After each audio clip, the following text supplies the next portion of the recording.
দুপুর থেকে বিভৎস বৃষ্টি শুরু হয়েছিল, থামার নামই নিচ্ছিল না।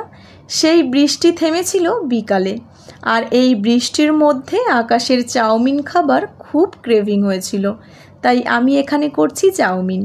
কিছুক্ষণ বাদে বাবু এসে একটু খুন্তিটা নেড়ে ক্রেডিট নিতে চেয়েছিল, আমি সেটা হতে দিইনি।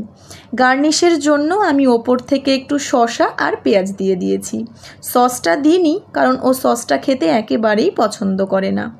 সন্ধ্যার দিকে চলে গেলাম সবজি বাজার করতে। আসলে রাতে রান্না করার জন্য কোনো সবজিই ছিল না, তাই এই যে আমরা চলে এসেছি বাজার করতে। আর এই যে নিকিতার রাজহাঁস। নিকিতা বলছিল ওর রাজহাঁসের বয়স মাত্র 3 মাস। তারপর আমরা ঘরে এসে আমি সমস্ত সবজি আর চিজটাকে ফ্রিজে রেখে দিলাম। আর এখানে নিকিতা ওর দাদাকে কিভাবে হাঁচি কাশি দেবার আগে এক্সকিউজ মি বলতে হয় সেটা শেখাচ্ছিল, আর আমি ওদিকে দুধটাকে জ্বালিয়ে নিলাম।